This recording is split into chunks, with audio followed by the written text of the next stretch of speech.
মই উত্তৰ দিওঁ শুনক মই উত্তৰটো দিওঁ শুনক দাদা মই উত্তৰ দিওঁ শুনি লওক প্লিজ অনুৰোধ জনাই আছো ধনীৰ পৰা চাওক মই এটা লাইভ উদাহৰণ দিওঁ পাৰ্কৰ পৰা আঁতৰি পেলাই পাৰ্কৰ মুখত এটা বৰপেটা চাৰিআলি বৃহত্তৰ চাৰিআলি আছে আৰু সেই চাৰিআলিটো জুবিন গাৰ্গৰ এটা মূৰ্তি লাগে বুলি জনসাধাৰণে তেখেতক অনুৰোধ জনাইছিলে কিন্তু তেওঁ নোৱাৰো বুলি ক'লে তেওঁ ঘৰৰ মুখৰ আগত এতিয়া বনি আছে চায়েন্স কলেজৰ ওচৰত এটা জেগা চোৱা হৈছে তাত লাগিবহি চাওক তুমি চৰাইচ উদ্যানৰ ভিতৰত সোমালা তুমি দাদা তাত ফাঁচি দিয়া খাল চাবলৈ মানুহে নাযায় তাত যাব কুশল কৰি এখন মূৰ্তি চাবৰ বাবে যাব সেইখন সংৰক্ষণ কৰক এটা কথা কওঁ ফাঁচি দিয়া খালখন চাবলৈ নাযায় বুলি কোৱাটো ভুল হ'ব হয়তো তোমাৰ সতীৰ্থসকলেও এই কথাটো ক'ব কাৰণ সেইখিনিৰ লগত আমাৰ স্বৰাজোত্তৰ কালৰ স্বাধীনতা স্মৃতি বিজড়িত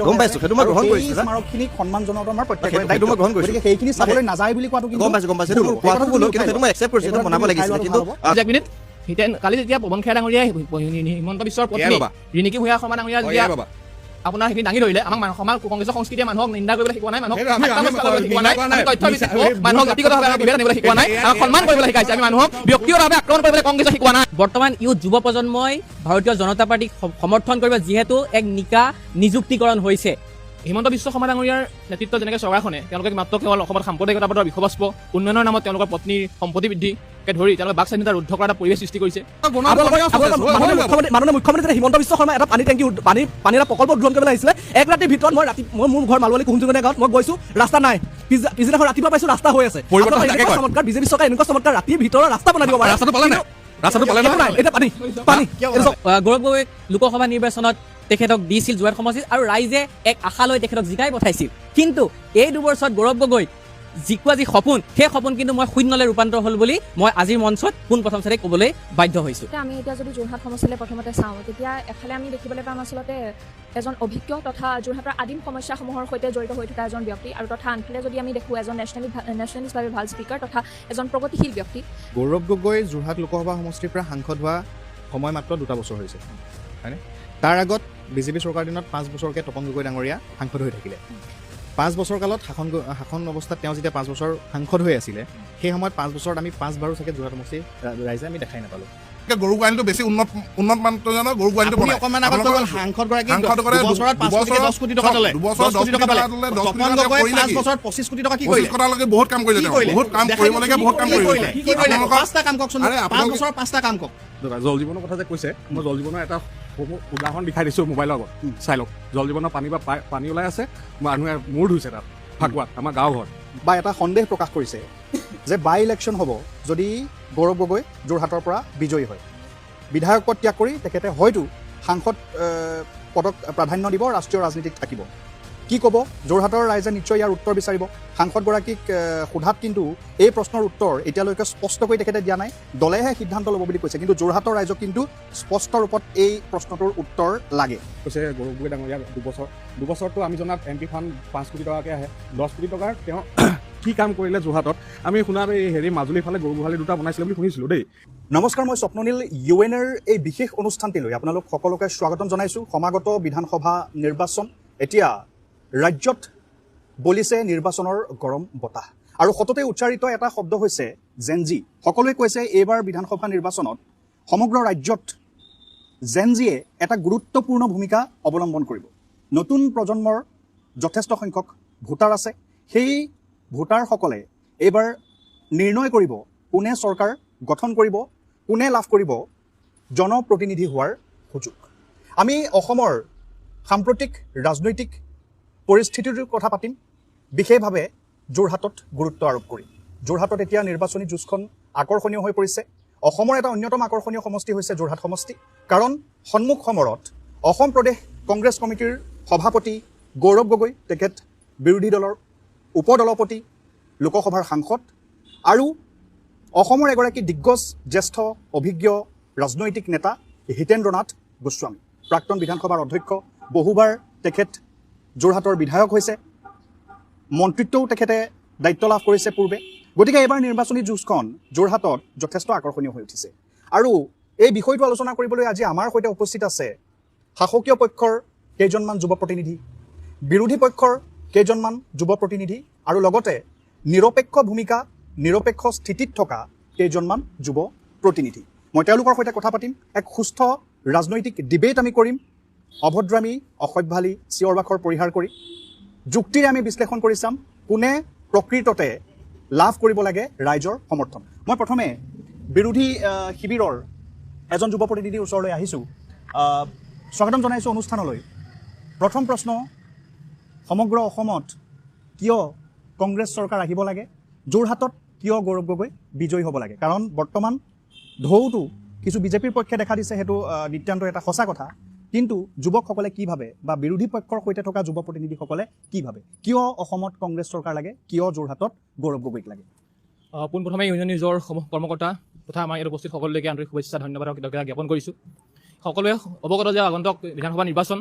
বৰ্তমান যদি চাই আমাৰ সমগ্ৰ ৰাজনৈতিক প্ৰেক্ষাপটটো এটা ৰাজনৈতিক বাতাবৰণত এটা অস্থিৰতাৰ দিশে গতি কৰিছে, গণতন্ত্ৰৰ প্ৰতি ভাবুকি সৃষ্টি কৰিছে।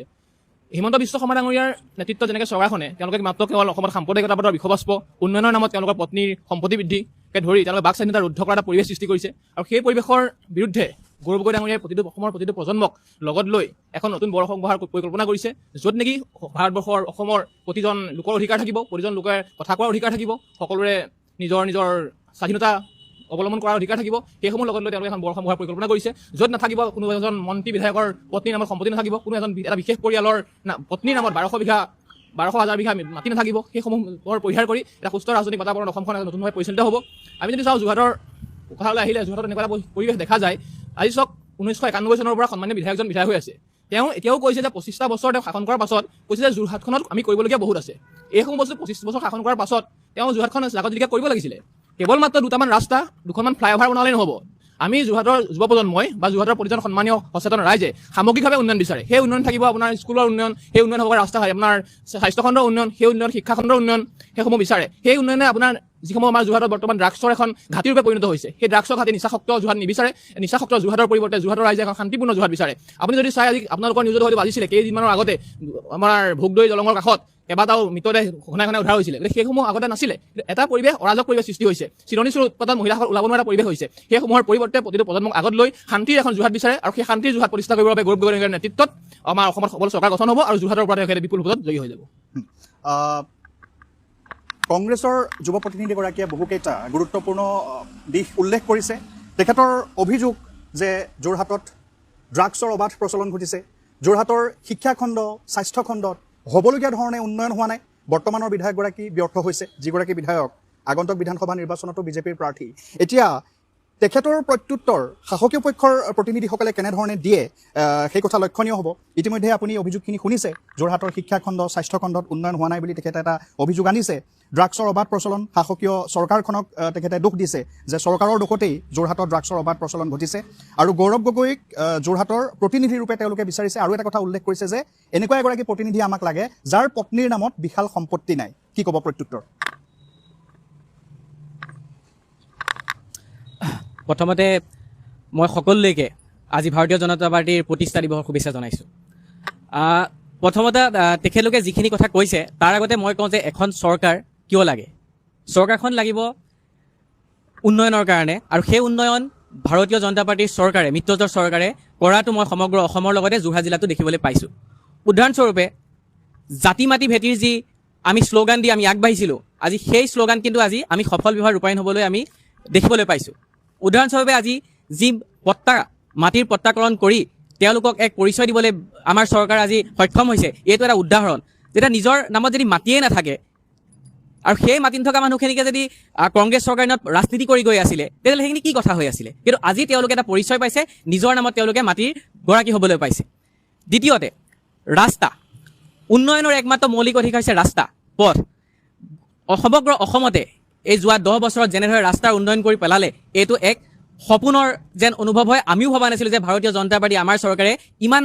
তাৎক্ষণিকভাৱে পথ পকীকৰণ, চহৰৰ পৰা গৈ গাঁৱলৈ এই পকীকৰণ কৰি গ'ল। উদাহৰণস্বৰূপে 2000 চনত ইয়ালৈ অহা আলহী পৰ্যটকসকলেও এতিয়া সেই কথাখিনি শলাগি যায় যে your CM is a great because of road construction is very well till now. তো তেনেকুৱা এটা দুটা উদাহৰণ দিছোঁ। আৰু এই যেতিয়া মাটি ৰাস্তা উন্নয়ন হ'ব, তেতিয়া ডেফিনেটলি অঞ্চলটো উন্নয়ন হৈ যায়, সকলো তাত ভেলু আহিব, বাহিৰৰ মানুহ আহিবলৈ ল'ব। ৰোড কনষ্ট্ৰাকশ্যনে, বিজুলী, সকলো ক্ষেত্ৰত এতিয়া বিজুলীৰ আধুনিকীকৰণ হৈছে। উদাহৰণস্বৰূপে আমাৰ ইয়াত যি লোড শ্বেডিং, এই লোড শ্বেডিঙৰ কিন্তু প্ৰচুৰ পৰিমাণে কমি যাবলৈ আমি দেখিবলৈ পাইছোঁ। এইটো সকলোৱে স্বীকাৰ কৰিব লাগিব। আৰু তাতোতকৈ এক উন্নয়ন আৰু বৰ্তমান ইউথ যুৱ প্ৰজন্মই ভাৰতীয় জনতা পাৰ্টীক সমৰ্থন কৰিব, যিহেতু এক নিকা নিযুক্তিকৰণ হৈছে। এই নিকা নিযুক্তিকৰণৰ কাৰণে যুৱ প্ৰজন্মই আজি ভাৰতীয় জনতা পাৰ্টীক সমৰ্থন কৰিব আৰু তেওঁলোকে মৰম আগবঢ়াব বুলি মই বিশ্বাস কৰোঁ। যোৰহাটৰ কথা কি ক'ব? কাৰণ তেখেতসকলৰ মতে, বিৰোধী পক্ষৰ মতে, যে যোৰহাটত এতিয়াও শিক্ষাখণ্ড, স্বাস্থ্যখণ্ডত হ'বলগীয়া ধৰণে উন্নয়ন হোৱা নাই আৰু মুখ্যমন্ত্ৰীৰ পত্নীৰ সম্পত্তিৰ কথাও কিন্তু তেওঁ উল্লেখ কৰিছে। কি ক'ব? চমুৱাই আনিব কথাখিনি, যোৰহাটৰ কথা। মুখ্যমন্ত্ৰী পত্নীৰ সম্পত্তিৰ কথা কৈছে। পত্নী তেওঁ বংশগতভাৱে তেওঁ ব্যৱসায়িক ঘৰৰ পৰা তেওঁ আহিছে আৰু তেওঁ ব্যৱসায় কৰিছে। যদি তেওঁ কিবা তেওঁলোকক আইনীভাৱে ব্যৱস্থা লওক মুখ্যমন্ত্ৰী পত্নীৰ ওপৰত। তেওঁ এখন ব্যৱসায়িক মাইণ্ডছেটৰ মানুহ, তেখেতে কাম কৰিছে আৰু সেইটো ডেফিনেটলি সকলোৱে জনাসকলে সেইটো বুজিছে। আৰু উন্নয়ন, মই যোৰহাট গভ বইজত পঢ়ি আহিছিলোঁ। 2006 চনৰ গভ বইজৰ আজি যিটো গঠন, আজি গভ বইজ স্কুলখনৰ কিন্তু গঠন সেইটো চকুত লগা। তাত আৰু মই কৈ লাভ নাই, সেইটো বাস্তৱ, সকলোৱে দেখিছে। শিক্ষা ক্ষেত্ৰত সেয়া কথা। আৰু আজি যিটো টেট নিযুক্তি, বৰ্তমান যুৱ প্ৰজন্মই ভাৰতীয় জনতা পাৰ্টীক সমৰ্থন কৰিব, যিহেতু এক নিকা নিযুক্তিকৰণ হৈছে। এই নিকা নিযুক্তিকৰণৰ কাৰণে যুৱ প্ৰজন্মই আজি ভাৰতীয় জনতা পাৰ্টীক সমৰ্থন কৰিব আৰু তেওঁলোকে মৰম আগবঢ়াব বুলি মই বিশ্বাস কৰোঁ। শিক্ষা ব্যৱস্থা হিতেন গোস্বামীক যোৰহাটত কিয় লাগে? হিতেন গোস্বামীক তেওঁ এজন নিকা ভাৱমূৰ্তিৰ ব্যক্তি। তেখেতে সকলোতে অন্যায়ৰ আশ্ৰয় নলয় আৰু তেখেত এজন জ্যেষ্ঠ ব্যক্তি আৰু সেইকাৰণে এইবাৰ তেখেতক দিবলৈ ভাৰতীয় জনতা পাৰ্টীয়ে কুণ্ঠাবোধ নকৰিলে, যিহেতু গৌৰৱ গগৈক লোকসভা নিৰ্বাচনত তেখেতক দিছিল যোৰহাট সমষ্টিত আৰু ৰাইজে এক আশা লৈ তেখেতক জিকাই পঠাইছিল। কিন্তু এই 2 বছৰত গৌৰৱ গগৈ জিকোৱা যি সপোন, সেই সপোন কিন্তু মই শূন্যলৈ ৰূপান্তৰ হ'ল বুলি মই আজিৰ মঞ্চত পোনপ্ৰথম চাৰি ক'বলৈ বাধ্য হৈছোঁ। মই পুনৰ আপোনালোকৰ ওচৰলৈ আহিম। মই নিৰপেক্ষ ভূমিকা গ্ৰহণ কৰিবলগীয়া যুৱ প্ৰতিনিধিসকলৰ ওচৰলৈ আহিবলৈ বিচাৰিম। হিতেন গোস্বামীক কিয় যোৰহাটত লাগে তেখেতে এটা আনচাৰ দিছে, তেখেতে এটা উত্তৰ দিছে। সেই সন্দৰ্ভত মই বিৰোধী পক্ষৰো মতামত জানিম। কিন্তু তাৰ পূৰ্বে নিৰপেক্ষ ভূমিকা গ্ৰহণ কৰি দুয়োটা দলৰ পৰাই, শাসক আৰু বিৰোধী বা চৰকাৰ যিটো দলে গঠন কৰিব, সেই দলটোৰ পৰানো যুৱ প্ৰজন্মৰ প্ৰতিনিধিসকলে কি বিচাৰে সেই বিষয়ে অকণমান জানিম তোমাৰ পৰা। কি ক'বা? মাইক্ৰফোনটো লৈ লোৱা। ইতিমধ্যে দুয়োটা পক্ষৰ কথা তুমি শুনিছা। নিজ নিজ সমৰ্থনত তেওঁলোকে যুক্তিখিনি আগবঢ়াইছে। যোৰহাটত গৌৰৱ গগৈক কিয় লাগে, হিতেন গোস্বামীক কিয় লাগে, দুয়োটা পক্ষৰ লোকসকলে ইতিমধ্যেই কৈছে। তোমালোকে কি বিচাৰা? যোৰহাটত উন্নয়ন হৈছেনে? আৰু কি কৰিবলগীয়া আছে সমষ্টিটোত? আৰু অসমৰ সামগ্ৰিক ৰাজনৈতিক পৰিপ্ৰেক্ষিতত বৰ্তমান কি প্ৰয়োজন আছে যুৱ প্ৰজন্মক? হয়, আচলতে আমি এতিয়া যদি যোৰহাট সমষ্টিলৈ প্ৰথমতে চাওঁ, তেতিয়া এফালে আমি দেখিবলৈ পাম আচলতে এজন অভিজ্ঞ তথা যোৰহাটৰ আদিম সমস্যাসমূহৰ সৈতে জড়িত হৈ থকা এজন ব্যক্তি, আৰু তথা আনফালে যদি আমি দেখোঁ এজন নেশ্যনেলিষ্টভাৱে ভাল স্পীকাৰ তথা এজন প্ৰগতিশীল ব্যক্তি। গতিকে সেই দুজনৰ আচলতে দুয়োজনে আচলতে ক'বলৈ গ'লে নিজৰ নিজৰ জেগাত ঠিক বুলিয়ে ক'ব লাগিব। আৰু যদি আমি শাসকীয় পক্ষৰ আচলতে যিসমূহ নেৰেটিভ বুলি ক'বলৈ যাওঁ, তেওঁলোকে আচলতে কি কৰিলে বুলি ক'বলৈ গ'লে তেওঁলোকে এখন দীঘলীয়া লিষ্ট আমাক দেখাই দিয়ে হিতাধিকাৰী আঁচনিসমূহক লৈ। হিতাধিকাৰী আঁচনিসমূহক লৈ আচলতে মই ক'ব বিচাৰোঁ যে প্ৰথমতে কোনো শাসকীয় চৰকাৰৰ ওচৰতে আচলতে সেইটো ক্ষমতা বা ভুল নহয়। মই যোনটো কথা ক'বলৈ লৈছোঁ, হিতাধিকাৰী আঁচনিৰ ক্ষেত্ৰত আচলতে যদি আমি এফালে চাওঁ, কিছুমান মহিলা নিজে কৰ্মোদ্যমী হৈছে চকুপালন কৰি পেলাই, আৰু এফালে যদি আমি চাওঁ কিছুমান মহিলা আচলতে নিজৰ প্ৰসাধন সামগ্ৰী, মেকআপ কিট তথা ৰিল বনাবলৈ ৰিং লাইট কিনিছে। মই জাজ কৰা নাই, কিন্তু সেইটো আচলতে যিসমূহ মানুহৰ ব্যৱহাৰৰ ওপৰত আচলতে অপ্টিমাইজেশ্যনৰ ওপৰত বা ইউটিলাইজেশ্যনৰ ওপৰত এটা কথা আছে, সেইটো আচলতে চৰকাৰে সেইটো ক্ষেত্ৰত আচলতে গুৰুত্ব আৰোপ কৰিব লাগে বুলি মই ভাবোঁ। আৰু লগতে যিসমূহ আচলতে সিদ্ধান্তবোৰ প্ৰায় যোগ্যতা বা জনহিতকৰ ওপৰত ভিত্তি নকৰি ব্যক্তিগত বা আঞ্চলিক স্বাৰ্থৰ ওপৰত ভিত্তি কৰি লোৱা হয়, সেইসমূহলৈ যোৱাতকৈ আচলতে নেৰেটিভসমূহ কোনে ভাল কৰিছে, কোনে ভাল নাই কৰা, বেলেগসমূহ বাক বিতণ্ডা কৰি থকাতকৈ আচলতে কি উন্নয়ন কৰিব পাৰি, শিক্ষাখণ্ডত কি উন্নয়ন কৰিব পাৰি, স্বাস্থ্যখণ্ডত কি উন্নয়ন কৰিব পাৰি। স্বাস্থ্যখণ্ডৰ বাবে আচলতে চৰকাৰী স্বাস্থ্যসেৱাৰ নামত কেৱল কেইটামান আচলতে পেৰাচিটামল টেবলেট দিয়ালৈকে আচলতে আমাৰ দায়িত্ব সীমিত হৈ নাথাকে, সীমাবদ্ধ হৈ নাথাকে। লগতে বানপানীৰ সময়ত কেৱল এজন মন্ত্ৰীয়ে কেইটামান পানী বটল বা বিস্কুটৰ পেকেট দিয়ালৈকে আমাৰ দায়িত্ব সীমাবদ্ধ হৈ নাথাকে। গতিকে সেইসমূহ আচলতে মৌলিক বিষয়, যোনবোৰ ফ্ৰেজাইল বিষয়সমূহ আছে, সেইসমূহৰ ওপৰত আচলতে গুৰুত্ব আৰোপ কৰিলেহে এজন মানে ভাল প্ৰতিনিধি যিগৰাকীয়ে হওক মানে এই মৌলিক বিষয়সমূহৰ ওপৰত আচলতে গুৰুত্ব আৰোপ কৰিলেহে ভাল হ'ব বুলি মই ভাবোঁ। তেখেতে খুব এটা গুৰুত্বপূৰ্ণ মন্তব্য প্ৰদান কৰিছে যে মৌলিক সমস্যাসমূহৰ ওপৰত, মৌলিক বিষয়সমূহৰ ওপৰত গুৰুত্ব আৰোপ কৰিব লাগে, যিগৰাকী ব্যক্তি জনপ্ৰতিনিধি হোৱাৰ সুযোগ লাভ কৰে। মই পুনৰ বিৰোধী পক্ষৰ ওচৰলৈ আহিছোঁ। তেখেতসকলৰ কথাখিনি ইতিমধ্যে আপোনালোকে শুনিছে। আপোনালোকৰ কথাকেইটাৰ উত্তৰ তেওঁলোকে ইতিমধ্যে প্ৰদান কৰিছে। কিয় হিতেন গোস্বামীক যোৰহাটত লাগে সেই কথাও কৈছে। কি ক'ব? কথাখিনি নিশ্চয় শুনি আছিলে আপুনি, প্ৰত্যুত্তৰ কি দিব? প্ৰথমে UNA সমূহ কৰ্মকৰ্তালৈ ধন্যবাদ জ্ঞাপন কৰিছোঁ। আজি এই অনুষ্ঠানটো ইয়াত যোৰহাটৰ, বিশেষকৈ যোৰহাটৰ যি মৌলিক সমস্যাখিনিৰ ওপৰত উত্থাপন কৰাৰ বাবে সকলোকে ধন্যবাদ জ্ঞাপন কৰিছোঁ। আপোনালোকক মই চিধা কথাৰ মাজলৈ আহোঁ আৰু যি বোকাচুতীয়া ৰাজনীতি বুলি আমি সততাই যিটো কৈ আছোঁ এইটোৰ পৰা অকণমান আঁতৰি পেলাই মই ডাইৰেক্ট আমি যোৰহাটৰ পৰা যিহেতু প্ৰতিনিধিত্ব কৰি আছোঁ আমি ডাইৰেক্ট যোৰহাটৰ মৌলিক অধিকাৰ কথালৈ আহিছোঁ যোৰহাটৰ শাসকীয় দলৰ এটাই প্ৰথমে এটা কথা কৈছিল যে যোৰহাটৰ ৰাস্তা ঘাট যথেষ্ট উন্নতি কৰিছে বা উন্নয়ন হৈছে আমি যদি চাবলৈ যাওঁ আমি যিটো স্থানত বহি আছোঁ এই স্থানৰ পৰা আমাৰ নাকিদূৰত বুলি আমি যিটো ক'ব পাৰোঁ নাকিদূৰত খুব বেছি 1 কিলোমিটাৰ ডিষ্টেঞ্চ হ'ব আমি মালোৱালীৰ যদি ৰাস্তাটো চাবলৈ যাওঁ আজি মালোৱালীৰ ৰাস্তাটো যোৱাকালিলৈকে যিহেতু আজি অলপ ৰ'দ দিছে যোৱাকালিৰ যিটো বৰষুণৰ প্ৰভাৱ আছিলে তাত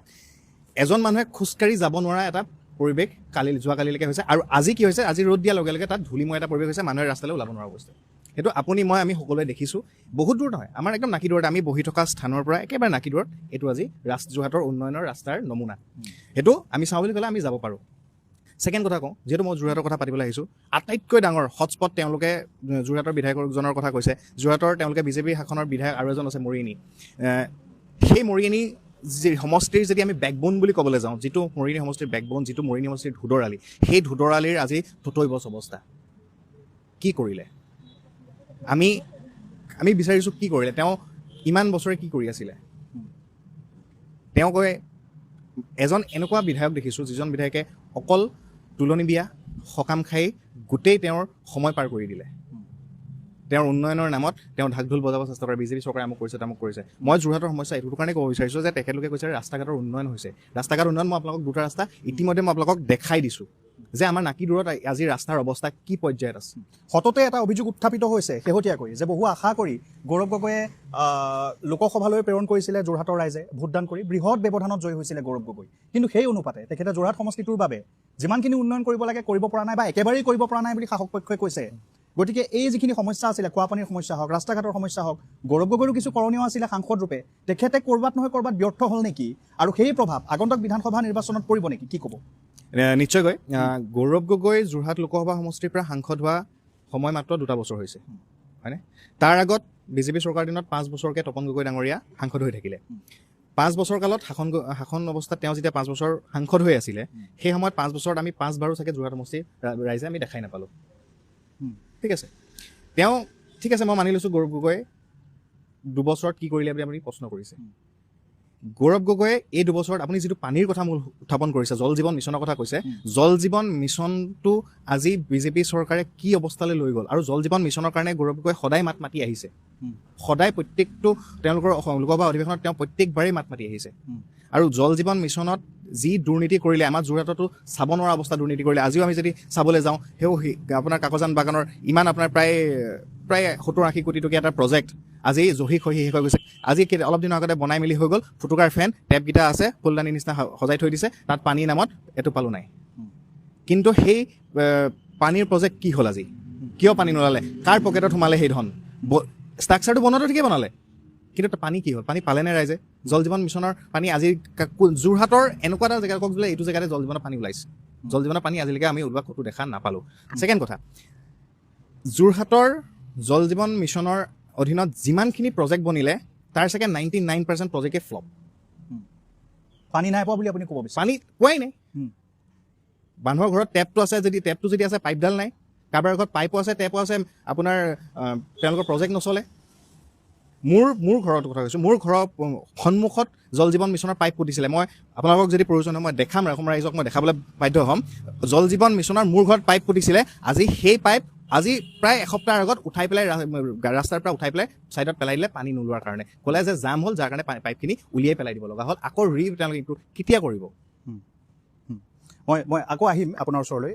মই শাসক পক্ষৰ প্ৰতিনিধিৰ ওচৰলৈ যাবলৈ বিচাৰিম তেখেতে এটা কথা কৈছে যে জল জীৱন মিছন ফ্লপ যোৰহাটৰ ৰাইজে বিশুদ্ধ খোৱা পানী পোৱা নাই আৰু নল আছে পানী নাই এনেকুৱা ধৰণৰ এটা মন্তব্য তেখেতে দিছে কি ক'ব এই সন্দৰ্ভত এই গোটেই অভিযোগটোৰ সন্দৰ্ভত আৰু এটা কথা কৈছে যে গৌৰৱ গগৈয়ে মাত্ৰ 2 বছৰ লাভ কৰিছে কিন্তু বৰ্তমানৰ বিধায়কগৰাকীয়ে 15-20 বছৰ সময় লাভ কৰিলে কিয় সমস্যাৰ সমাধান নহ'ল জল জীৱনৰ কথা যে কৈছে মই জল জীৱনৰ এটা উদাহৰণ দেখাই দিছোঁ মোবাইলৰ আগত চাই লওক জল জীৱনৰ পানী বা পানী ওলাই আছে মানুহে মূৰ ধুইছে তাত ফাকুৱাত আমাৰ গাঁও ঘৰ সেয়া মই পানী দি আছোঁ আৰু হেৰি এই কৈছে গৌৰৱ গগৈ ডাঙৰীয়া 2 বছৰতো আমি জনাত MP ফাণ্ড 5 কোটি টকাকৈ আহে 10 কোটি টকাৰ তেওঁ কি কাম কৰিলে যোৰহাটত আমি শুনাত এই হেৰি মাজুলীৰ ফালে গৰু গোহালি দুটা বনাইছিলে বুলি শুনিছিলোঁ দেই সেইটো কিমান আছে নাজানো আৰু গৌৰৱ গগৈ ডাঙৰীয়া MP হৈ আছে তেওঁ MLA টিকেটটো কেলৈ বিচাৰিলে মই আৰু এটা টকছত সুধিছিলোঁ সেইটো উত্তৰ নাপালোঁ আৰু যদি তেওঁ মই ধৰি ল'লোঁ তেওঁ যদি জিকি গ'ল তেতিয়াতো বাই ইলেকশ্যন হ'বই বাই ইলেকশ্যনত চৰকাৰ ধন কাৰ অপচয় হ'ব সময় কাৰ অপচয় হ'ব আৰু তাৰ ফলত প্ৰফিট কাৰ হ'ব আপুনি ইমান নিশ্চিত কিয় যে গৌৰৱ গগৈ জয়ী হ'লে বিধায়ক পদ ত্যাগ কৰাটো খাটাং বাই ইলেকশ্যন হ'বই কোনটো এৰিব তেতিয়াহ'লে MP বা MLA দুটা পদটো একেলগে ল'ব নোৱাৰে কোনোবাটোতো এৰিব লাগিব হয় MP এৰিলে 10টা সমষ্টিত পুনৰ লোকসভা নিৰ্বাচন হ'ব MLA এৰিলে আমাৰ যোৰহাট সমষ্টিত হ'ব তাৰ ফলত কাৰ লাভ হ'ব সেইটোতো আমাৰ প্ৰশ্ন আৰু এতিয়া আমাৰ হিতেন গোস্বামী ডাঙৰীয়াই কিমান উন্নতি কৰিছে আপোনাৰ এই ৰাস্তাটো সেইদিনাখন এজন বয়সস্থ মানুহে কৈছে ইয়াত আমি আগতে বাইক চলালে 2-3 বাৰ হেৰি পঞ্চাৰ হেৰি হয় চকাই চোৱা বেয়া হয় এইটো ৰাস্তাত যোনদিনাখন বনালে তেতিয়াবা বাইক চলোৱা গাড়ী চলোৱাত কোনো প্ৰব্লেম নাই সেই ৰাস্তাটো চাই লওক সন্মুখত পৰিৱৰ্তনৰ সন্মুখত প্ৰমাণ আছে মই বিৰোধী পক্ষৰ এগৰাকী প্ৰতিনিধিয়ে কিবা এটা ক'ব বিচাৰিছে মই তেখেতৰ ওচৰলৈ যাম তেখেতে উত্তৰ দিছে বা এটা সন্দেহ প্ৰকাশ কৰিছে যে বাই ইলেকশ্যন হ'ব যদি গৌৰৱ গগৈ যোৰহাটৰ পৰা বিজয়ী হয় বিধায়ক পদ ত্যাগ কৰি তেখেতে হয়তো সাংসদ পদক প্ৰাধান্য দিব ৰাষ্ট্ৰীয় ৰাজনীতিত থাকিব কি ক'ব যোৰহাটৰ ৰাইজে নিশ্চয় ইয়াৰ উত্তৰ বিচাৰিব সাংসদগৰাকীক সোধাত কিন্তু এই প্ৰশ্নৰ উত্তৰ এতিয়ালৈকে স্পষ্টকৈ তেখেতে দিয়া নাই দলেহে সিদ্ধান্ত ল'ব বুলি কৈছে কিন্তু যোৰহাটৰ ৰাইজক কিন্তু স্পষ্ট ৰূপত এই প্ৰশ্নটোৰ উত্তৰ লাগে চাওক তেখেতে যিটো কৈছে যে তেওঁ আপোনাৰ বিধানসভাত জয়ী হ'লে তেওঁ আপোনাৰ লোকসভাত আকৌ বাই ইলেকশ্যন হ'ব সেইটো সম্পূৰ্ণ দলভিত্তিক আমাৰ হাইকমাণ্ড ভিত্তিক এটা দল গতিকে তেওঁ নেতা তেওঁ কেনেকৈ সিদ্ধান্ত লয় কি কৰে সেইটো আমাৰ তেওঁৰ ওপৰত ডিপেণ্ড কৰিব সেইটো আমি কমেণ্ট দিব নোৱাৰোঁ সেইটো তেওঁৰ ওপৰত কথা কিন্তু কথাটো হ'ল তেওঁ যে ক'লে যে গৌৰৱ গগৈ ডাঙৰীয়া বিধায়ক হৈ কেলৈ আহিলে তেওঁ সাংসদ হৈ থকাৰ পিছত তেওঁলোকে যে প্ৰদ্যুৎ বৰদলৈ ডাঙৰীয়াক যে তেওঁ সাংসদৰ পৰা নি পেলাই বিধায়ক বনালে তেওঁলোকৰ ডিস্পত নেতা নাছিল নেকি ডিস্পত বিজেপি কোনো নাছিলে যাৰ কাৰণে কংগ্ৰেছৰ পৰা নি তেওঁলোকে তেওঁক বিধায়ক পদত দিবলগীয়া হ'ল সেই প্ৰশ্ন আমি তেওঁলোকৰ উত্তৰ বিচাৰিম আৰু তাৰ পাছতে তেওঁ কৈছে যে উন্নয়নৰ ৰাস্তা ঘাটৰ উন্নয়ন চাওক ৰাস্তা ঘাটৰ উন্নয়নটো এটা গতানুগতিক প্ৰক্ৰিয়া যেতিয়া এখন ঘৰ বনাব ঘৰ পাতিব ঘৰখনৰ মুৰব্বীজনৰ দায়িত্ব যে ঘৰখন কেনেদৰে পৰিচালনা কৰে কিন্তু সেই ঘৰখনৰ মুৰব্বীজনে যদি ঘৰত থকা তেওঁৰ পত্নীৰ সোণখিনি বিক্ৰী কৰি তেওঁ ঘৰ চলাই তাৰপৰা বেংকৰ পৰা লোন লৈ তেওঁলোকে ঘৰ পৰিচালনা কৰে তেনেকুৱা কিন্তু ঘৰৰ মুৰব্বীজন কিন্তু মুৰব্বী হ'ব নোৱাৰে সেই তেনেকুৱা এটা কথা তেওঁ নিজৰ সম্পত্তিখিনি অসমৰ যিখিনি সম্পত্তি আছিলে সম্পত্তিখিনি এটা বিক্ৰী কৰি তেওঁ মাত্ৰ ঋণত ডুবাই আজি 50,000 প্ৰায় 50,000তকৈ বেছি টকা প্ৰতিজন মানুহৰ মূৰত প্ৰতিজন সন্তানৰ মূৰত অসমৰ প্ৰতিজন মানুহৰ মূৰত জনমূল্য হিচাপে কৰ হিচাপত আছে মই শাসকীয় পক্ষৰ প্ৰতিনিধিগৰাকীও এটা মাইক্ৰফোন দিম তেখেতে বাৰে বাৰে মোক ইংগিত দি আছে যে মই কথাখিনি ক্ৰছ ডিবেট কৰিব বিচাৰোঁ মাইক্ৰফোনটো আপোনাক দিছোঁ তেখেতে কিছু কথা কৈছে কি ক'ব দুয়োজনে কৰকচোন প্ৰদ্যুৎ বৰদলৈ ডাঙৰীয়াৰ কথা যোনটো কৈছে প্ৰদ্যুৎ বৰদলৈ ডাঙৰীয়া কংগ্ৰেছৰ অত্যাচাৰ থাকিব নোৱাৰি তেওঁ বিজেপিলৈ আহিছে তেওঁ এমপিটো এৰি থৈ আহিছে তেওঁ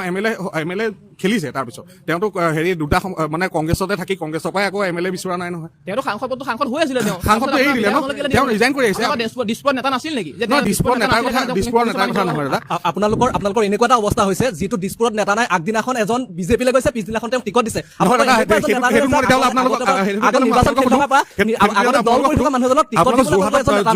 যোৰহাটৰ নেতা নাছিলে নেকি যে গৌৰৱ গগৈ এমপি হৈ থকা পিছতো গৌৰৱ গগৈ আপোনালোকৰ বৰ্তমান যিসকল বিজেপিৰ নেতা যিবিলাক আদৰ্শহীনভাৱে আদৰ্শক ত্যাগ কৰি নিজৰ দলক যিটো দলে সন্মান দিলে যিটো দলে মানুহক পৰিচয় দিলে সেই দলটোক কুঠাৰাঘাত কৰি গৈ বিজেপি শৰণাপন্ন হৈছে এই গৌৰৱ গগৈ ডাঙৰীয়া তৰুণ গগৈ আদৰ্শ লৈ আহিছে অসমৰ জাতিক ভাল পায় অসমৰ মাটিক ভাল পায় এজন নেতা তেওঁ আদৰ্শৰ পৰা বিচলিত হোৱা নাই তেওঁৰ নামত তৰুণ গগৈ ডাঙৰীয়া 15 বছৰ মুখ্যমন্ত্ৰী হৈ থাকিলে কিন্তু আজি গৌৰৱ গগৈ ডাঙৰীয়া এখন বাগান নাই এটা কোম্পানী নাই কিন্তু হিমন্ত বিশ্ব শৰ্মা ডাঙৰীয়া কংগ্ৰেছৰ দিনা লুটিপুটি খাই আপোনালোকে যিটো কংগ্ৰেছৰ কেলেংকাৰী বুলি কৈছিল কেলেংকাৰী আপোনালোকে ইস্তাহাৰ প্ৰকাশ কৰিছিলে আপোনালোকে এইটো কি কয় 2016 চনৰ নিৰ্বাচনৰ সময়ত আপোনালোকে যে ইস্তাহাৰ প্ৰকাশ কৰিছিলে সেই ইস্তাহাৰখনত কিন্তু হিমন্ত বিশ্ব শৰ্মা ডাঙৰীয়া দুৰ্নীতি ফাদিল কৰিছিলে কিন্তু তাৰ পাছত যেতিয়া বিজেপিলৈ গ'ল বিজেপিত তেওঁ নিকা হৈ গ'ল আৰু তাৰ পাছত আপোনালোকৰ গৌৰৱ গগৈ যে আপোনালোকে কৈছে গৌৰৱ গগৈৰ কথা ইমান ভালকে অথবা কৈ আছে ঠিক আছে গৌৰৱ গগৈ মই এজন মানিছোঁ ভদ্ৰ মানুহ দেই ঠিক আছে কিন্তু আপোনালোকৰ গৌৰৱ গগৈ এটা কথা কওকচোন তেওঁ আজি পক্ষলৈকে এতিয়ালৈকে ইলেকশ্যনত তেওঁ নমিনেশ্যন দিলে তেওঁ আজিলৈকে পাকিস্তানত থকা তেওঁ নিজৰ ৱাইফৰ একাউণ্টটো ডিটেইলছ কিয় নাই দিয়া আপোনালোকৰ চৰকাৰ দুৰ্বলতা যদি তেওঁ প্ৰমাণ নাছিলে কিবা আপোনালোকে আজিলৈকে ৰাজহুৱা নকৰিলে চৰকাৰ দুৰ্বলতা আপোনাৰ গৃহমন্ত্ৰী আছে গৃহবিভাগ আছে কেন্দ্ৰৰ ৰাজ্যত আপোনাৰ চৰকাৰ হিমন্ত বিশ্ব শৰ্মাৰ ওপৰত কিবা এটা কেছ উলিয়াইছিলে সেইটো বিষয়ে আমি প্ৰমাণ দিছে তেওঁ বুজি পাইছোঁ আপুনি কোৱা কথাটো বুজি পাইছোঁ আপোনাক মই এইটো উত্তৰটো দিবই লাগিব হিমন্ত বিশ্ব শৰ্মাৰ প্ৰমাণকেইটা কিমান গ্ৰহণযোগ্য অসমৰ ৰাইজে ভালকৈ জানে যে এই কথাটো আপুনি যে কৈছে যে যদি গৌৰৱ গগৈ সঁচাকৈ পাকিস্তানী এজেণ্ট আছিলে গৌৰৱ গগৈ যদি কিবা সম্পৰ্ক আছিলে তেতিয়াহ'লে আপোনালোকৰ কেন্দ্ৰীয় গৃহ বিভাগটো কাৰ হাতত আছিলে আপোনালোকে নিজে অকণমান ভাবি চাওকচোন এইটো লজ্জাৰ কথা আপোনালোকৰ গোটেই চৰকাৰ গোটেই প্ৰশাসনখন আপোনালোকৰ হাতত সেইটো কৈছোঁ আজিলৈকে কিয় গৌৰৱ গগৈয়ে লোকসভা সাংসদত চকুত চকুত হৈ প্ৰধানমন্ত্ৰী নৰেন্দ্ৰ মোদী ডাঙৰীয়াৰ চকুত হৈ তেওঁ কিয় আজি কি বুলি কয় সাংসদত কথা ক'ব পাৰিছে কিয় তেওঁলোকে আইনত যেতিয়া দোষী সাব্যস্ত হ'ব তেতিয়া তেওঁৰ ওপৰত বিহিত ব্যৱস্থা ল'ব আমি সংবিধানৰ ওপৰত ভৰসা আছে সেইকাৰণে আমি মুখ্যমন্ত্ৰীজনে ইমানখিনি প্ৰমাণ দিলে বুলি আপোনালোকে ক'ব বিচাৰিছে ইমানখিনি প্ৰমাণ দিয়াৰ পিছত গৃহ বিভাগটো আজি ইমান দিন কিয় লগাই দিলে কিয় ব্যৰ্থ বুলি নাই আমি গৃহ বিভাগ ব্যৰ্থ বুলি কোৱা নাই গৃহ বিভাগে আইনৰ ওপৰত ভৰসা ৰাখি তেওঁলোকে কেছ চিফ্ট কৰিছে আইনে ব্যৱস্থা কৰি আছে যেতিয়া আপোনালোকৰ দোষী প্ৰমাণ হ'ব তেওঁৰ সাংসদ পদ এনেও খাৰিজ হ'ব আচ্ছা ঠিক আছে মানি লৈছো তেওঁ দোষী প্ৰমাণ হ'ব সাংসদ পদ খাৰিজ হ'ব ইয়াৰ শেষ ক'ত আমিও নাজানো কিন্তু কথা হ'ল কি আমি মানে এই বিষয়টো নাপাতো বুলি মই ভাবিছিলো দেই উলিয়াইছে কাৰণে কৈছে আজি যিহেতু আমাৰ ইলেকশ্যনটো আৰু মুখৰ আগত মাত্ৰ কেইটামান ঘণ্টা বাকী আছে কেইটামান ঘণ্টাৰ পিছত আমি নিজৰ অধিকাৰ সাব্যস্ত কৰিবলৈ গৈ আছো উল্লেখ কৰিবলৈ বিচাৰিম শেহতীয়াকৈও দুখন সংবাদমেল ৰাইজে প্ৰত্যক্ষ কৰিছে এখন কংগ্ৰেছৰ পৱন খেৰা আৰু গৌৰৱ গগৈ সম্বোধন কৰিছে আৰু তাৰ প্ৰত্যুত্তৰ স্বৰূপে ডক্টৰ হিমন্ত বিশ্ব শৰ্মায়ো কিন্তু এখন সংবাদমেল সম্বোধন কৰিছে মই সেই বিষয়টো দুই পক্ষৰ পৰা জানিবলৈ বিচাৰিম আৰু লগতে নিৰপেক্ষ ভূমিকাত থকা সকলৰ পৰাও জানিবলৈ বিচাৰিম পৱন খেৰাই কৈছে যে 3খন পাছপৰ্ট আছে ৰিণিকী ভূঞা শৰ্মাৰ 52,000 কোটি টকাৰ বিনিয়োগ আছে বিদেশী এটা কোম্পানীত আৰু সেই গোটেই কথাখিনি সন্দৰ্ভত ৰিণিকী ভূঞা শৰ্মাই কিন্তু আৰক্ষীৰ কাষ চাপিছে আইনৰ কাষ চাপিছে ভুৱা পাছপৰ্ট বুলি দাবী কৰিছে তেওঁলোকে কিছু তথ্যও দেখাইছে ইতিমধ্যে সংবাদমেলখনত গতিকে এই ধৰণৰ ৰাজনীতিত বিশ্বাস কৰিবনে নৱপ্ৰজন্মই নে উন্নয়নৰ কথা ক'ব এই কথাখিনি মই নিৰপেক্ষজনৰ পৰা জানিবলৈ বিচাৰিম কিন্তু তাৰ পূৰ্বে দুই পক্ষৰ পৰা জানিবলৈ বিচাৰিম কোন সঁচা কোন মিছা বুলি ভাবে দাদা মই কৈছো মানে আজিকালি নৱপ্ৰজন্ম হওক আমি হওক আমাৰ চবে এআই কি বস্তু গম পায় আৰু এআই এটা লগাই এনেকুৱা এটা ফেক নিউজ এটা বনাইছে কংগ্ৰেছৰ সেইটো কিন্তু আমাৰ হাঁহি উঠিছে কি ক'ব ঠিক আছে তেওঁলোকে দাবী কৰিছে যে এইটো এআই বনাইছে কিন্তু এয়া বৰ্তমানলৈকে কোনো প্ৰমাণ কৰিব পৰা নাই তেনেকুৱা আপোনাৰ গুগল আছে নহয় আপোনালোকৰ পৱন খেৰাই আমি চাইছো আমি ভালকে চাইছো ঠিক আছে মই তেতিয়াহ'লে আপোনালোকে মোক এইটো উত্তৰ দিয়ক অসমৰ ইতিহাসত দেশ স্বাধীন হোৱাৰ পিছৰ পৰা অসমৰ ইতিহাসত এনেকুৱা এজন মুখ্যমন্ত্ৰী দেখাই দিয়ক যিজন মুখ্যমন্ত্ৰীৰ পত্নীৰ নামত হাজাৰ কোটি টকাৰ প্ৰপাৰ্টি গোটাই পেলাই অপ্ৰিয় হল সত্য কথা অসমৰ মুখ্যমন্ত্ৰীজনে তেওঁক যেতিয়া কংগ্ৰেছত আছিল কংগ্ৰেছৰ পৰা তেওঁ নিজৰ লেতেৰা চোলাটো চাফা কৰিবলৈ বিজেপি জইন কৰিলে বিজেপি তেওঁলোকৰ নিষ্ঠা কৰ্মী বহুত আছিলে যিখিনি আজি পাখি কাটি পিছফালৰ পৰা উলিয়াই দিলে আৰু এতিয়া গোটেই কংজেপি বুলি কয় এটা শব্দ ওলাইছে কংজেপি এতিয়া বিজেপি নিয়ন্ত্ৰণকৰ্তা কিন্তু তেওঁলোকে আজিৰ দিনত মানে নিজৰ চোলাটো হলাই নিজকে ধোৱা তুলসী পাত সজাবলৈ গৈ পেলাই যি তেওঁলোকে নিজৰ মানে সম্পত্তি পাহাৰ সদৃশ এটা সম্পত্তি গঢ় দিছে ইতিহাসত তেনেকুৱা মুখ্যমন্ত্ৰী নজিৰ নাই কোনদিনা আজিলৈ আমি দেখা নাই মই এইখিনিতে অকণমান ইণ্টাৰেক্ট কৰিম দুইটা পক্ষক এই সন্দৰ্ভত কিন্তু মুখ্যমন্ত্ৰীয়েও এটা শেহতীয়াকৈ ভাষ্য প্ৰদান কৰিছে যে কংগ্ৰেছে তেওঁলোকৰ ডাঙৰ নেতাসকলক ধৰি ৰাখিব পৰা নাই মোক ভাল পায় কাৰণে বিজেপি দললৈ আহিছে আৰু কংগ্ৰেছত বৰ্তমান যিগৰাকী মুখ্য সেনাধ্যক্ষ গৌৰৱ গগৈ এজন বিশেষ নেতাৰ আঙুলিৰ ধাৰত তেখেত নাছে বুলি কৈছে আৰু এটা অভিযোগ উত্থাপন কৰিছে যে হিন্দু নেতাসকল আৰু কংগ্ৰেছত থাকিব নোৱাৰে এই অভিযোগটো কিমান দূৰ সত্য আৰু কি ক'ব এই সন্দৰ্ভত মানুহে কিন্তু বহু কথা নতুনকৈ ভাবিবলৈ বাধ্য হৈছে এনেধৰণৰ কথা বতৰাবিলাক হোৱা এই হিন্দু নেতা বুলি যে আপুনি ক'লে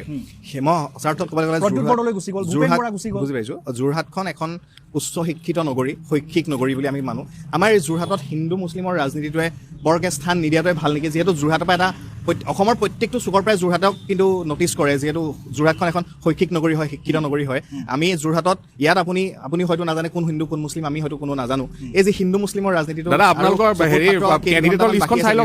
লিষ্টখন চাই লওক তাতে ওলাব ন নিশ্চয় কি হয় ঠিক আছে মোক আপুনি এটা কথা কওক আপোনালোকৰ এজিপি মিত্ৰজোঁট নহয় জানো হয় এজিপি মিত্ৰজোঁটৰ আপোনালোকৰ কেইজন কেণ্ডিডেট দিছে এজিপি মিত্ৰজোঁটত আপোনালোকৰ কেণ্ডিডেট আছে নাই মুছলিমৰ এজিপিয়ে কি কৰিছে আমাক ক'তো লাভ নাই ন কিয় লাভ নাই আপোনালোকৰ মিত্ৰজোঁট আপোনালোকৰ সাম্প্ৰদায়িকতাৰ সাম্প্ৰদায়িকতা নাই কোৱা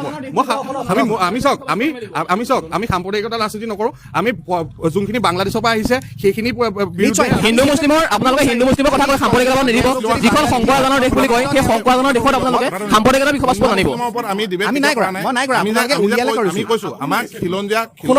আপুনি যিটো খিলঞ্জীয়া বুলি কৈছে আপোনালোকৰ জাতি মেট্ৰিক আছে ইয়াত দিবই আপোনালোকৰ গৌৰৱ গগৈ ভাষণৰ মুখৰ আগত কেমেৰা ফ্ৰণ্টত তাত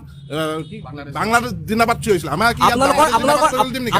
আপোনালোকে তেনেকুৱা নকয় আপোনাৰ প্ৰুফ লৈ আহক যে আমি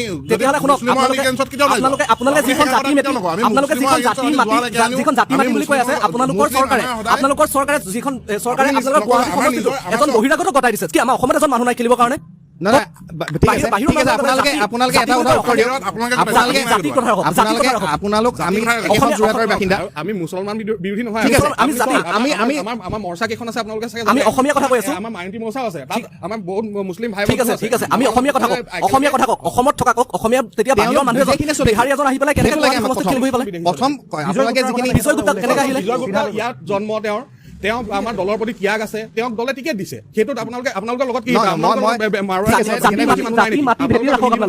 বিজয় গুপ্তাক টিকট দিয়াৰ আৰু এটা কাৰণ আছে মই মাজতে ইণ্টাৰেক্ট কৰিছো যে সেই সমষ্টিটোত প্ৰায় 60-70% কিন্তু হিন্দী ভাষী অনা অসমীয়া ভোট আছে আমাৰ যি হয়তো বিজয় গুপ্তাক টিকট দিয়া হৈছে আমাৰ এই 10 বছৰ ক'ৰবাত এনেকুৱা হ'ল নেকি যে আজি অলপ দিন আগত তাৰ কেইদিনমানৰ আগত আমি তিনিচুকীয়াৰ পৰা এটা প্ৰেছ মিট দেখিছিলো য'ত তেওঁলোকে বিহাৰী সম্প্ৰদায়ে তেওঁলোকক সংৰক্ষিত আসন বিচাৰিছিলে ক'ৰবাত সেইটো হ'বলৈ গৈ আছে নেকি অসমত শংকা প্ৰকাশ কৰিছে শংকা আছে নহয় এইটো অপ্ৰিয় সত্য কথা তাৰ পিছতে এই বিজয় গুপ্তা নামৰ মানুহজনৰ আবিৰ্ভাৱ ঘটিছে যিজন মানুহ নহয় দাদা সেইজন আমাৰ দলৰ বহুত পুৰণা কৰ্মী তেওঁৰ অসমৰ প্ৰতি তেওঁৰ মানে কি আছে আমি নাজানো কওকচোন ৰাজ্যসভাৰ সাংসদ যে হৈছিলে মনমোহন সিং আমি চক আপোনালোকৰ সিদ্ধাৰ্থ ভট্টাচাৰ্য যদি পুৰণা কৰ্মী নাছিল নেকি সিদ্ধাৰ্থ আপুনি ভিডিঅ'টো চালে নাই সিদ্ধাৰ্থ কৈছে মই দলৰ যিটো দায়িত্ব দিয়ে সেইটোৱে আমি হেৰি কৰিম দলৰ দায়িত্ব দিলে বুজি পাইছো আমাৰ অসমত এনেকুৱা মানুহ নাছিল অসমৰ খিলঞ্জীয়া এজনক দিয়ক ভূমিপুত্ৰ এজনক দিয়ক অকল বিজয় দা কথাটো কৈ থাকিলে নহ'ব বিজয় দা আমাৰ দলৰ নেতা নাই আমাৰ চক আমাৰ দাদাই ৰাজ্যসভাৰ এমপিলে কেলে পঠিয়াইছিলে দাদাই যিটো কথাটো কৈছো শুনি লওক দাদাই যিটো কথা কৈছে সংখ্যাগৰিষ্ঠ আছে কাৰণে তেওঁক দিছে কিন্তু অসমত সংখ্যাগৰিষ্ঠ হ'ল বোলে তেওঁক চক যিজন মানুহে হিন্দীভাষী মানুহখিনিক বিৰোধিতা কৰিছে নাই কৰা আমি অসমীয়া আপুনি তেতিয়াহ'লে আমাৰ কেণ্ডিডেটৰ লিষ্টখন চাওক তাত কেইজন অসমীয়া নাই সেইটো কওক আপোনাক এজন অকল বিজয় দাৰ কথা ধৰি থাকিলে নহ'ব বিজয় দা আমি এই বিষয়টোলৈ আহিম কিন্তু নিৰপেক্ষ ভূমিকাত থকা প্ৰতিনিধিসকলৰো মই কিছু মন্তব্য ল'বলৈ চেষ্টা কৰিম মই তোমাৰ ওচৰলৈ আহিছোঁ দুই পক্ষৰ কথা শুনিলা